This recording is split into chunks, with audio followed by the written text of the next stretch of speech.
স্বাধীন দেশ হিচাপে সগৌৰৱে বৰ্তি আছিল।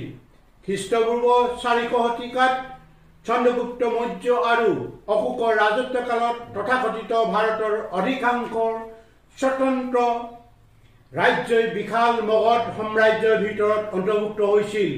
যদিও কামৰূপ বা প্ৰাগজ্যোতিষপুৰ অৰ্থাৎ অসমৰ সেই মগধ সাম্ৰাজ্যৰ ভিতৰত সোমাবলৈ সক্ষম হোৱা নাছিল। তাৰ পিছত পৰাক্ৰমী মোগল শাসকসকলে পঞ্জাবৰ পৰা আৰম্ভ কৰি বংগলৈকে সমগ্ৰ তথাকথিত ভাৰতবৰ্ষক কেনেকৈ শাসন কৰিলে তাৰ ইতিবৃত্ত বুৰঞ্জীত সবিস্তাৰে উল্লেখ আছে।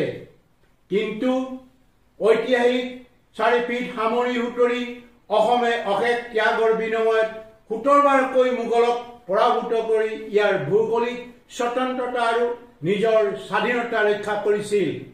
আজিও মহম্মদ বিন নিক্তাৰ খিলাজীৰ পৰাজয়ৰ স্বাক্ষৰ উত্তৰ গুৱাহাটীত কানাই বৰশী বোৱা শিলত খোদিত আছে। এই কথা অসমক বুৰঞ্জী ভাল পোৱা প্ৰতিজন ব্যক্তিয়ে জানে। উল্লেখনীয় যে তাৰ পৰৱৰ্তী সময়ছোৱাত স্বাধীন চেতিয়া ঢলগিৰি সেনাৰ শৌৰ্য সাহস দৃঢ়তা তথা প্ৰথাগত ৰণকৌশলৰ পূৰ্ণ উজ্জ্বলি উঠিছিল শৰাইঘাটৰ ৰণত। ঐতিহাসিক দৃষ্টিকোণৰ পৰা বিচাৰ কৰিলে আমি পাওঁ খ্ৰীষ্টপূৰ্ব 200 পৰা 1826 চনলৈকে প্ৰায় 2000 বছৰ পুৰণি স্বকীয় পৰিচয়েৰে সমৃদ্ধ অসম এখন স্বাধীন দেশ হৈ বৰ্তি আছিল, যিটো অসমৰ জাতীয় জীৱনৰ বাবে সবাতোতকৈ উল্লেখযোগ্য ঘটনা হিচাপে আজিও পৰিগণিত। ব্ৰিটিছ আৰু ব্ৰহ্মদেশৰ মাজত স্বাক্ষৰিত ইয়াণ্ডাবুৰ সন্ধিৰ 2 নং অনুচ্ছেদ উভয় পক্ষই স্পষ্টকৈ অসম ভূখণ্ডৰ সাৰ্বভৌম স্বাধীনতাক মান্যতা প্ৰদান কৰাৰ লগতে এই সন্ধিপত্ৰ মৰ্মে অসমত কাৰো দখল স্বত্ব সাব্যস্ত হোৱা নাছিল। 1206 চনত তদানীন্তন কামৰূপৰ ৰজা পৃথুৰ হাতত বখতিয়াৰ খিলিজীয়ে পৰাজয় বৰণ কৰাৰে পৰা 1681 চনলৈকে মহাপৰাক্ৰমী মোগলসকলে কেইবাবাৰো আক্ৰমণ কৰিও অসম দখল কৰিব নোৱাৰিলে। আনকি ব্ৰিটিছৰ 121 বছৰীয়া শাসনেও আমাৰ ঢলগিৰি জাতি জনগোষ্ঠীৰ স্বকীয় ঐতিহ্য গৰিমা মান কৰিব পৰা নাছিল।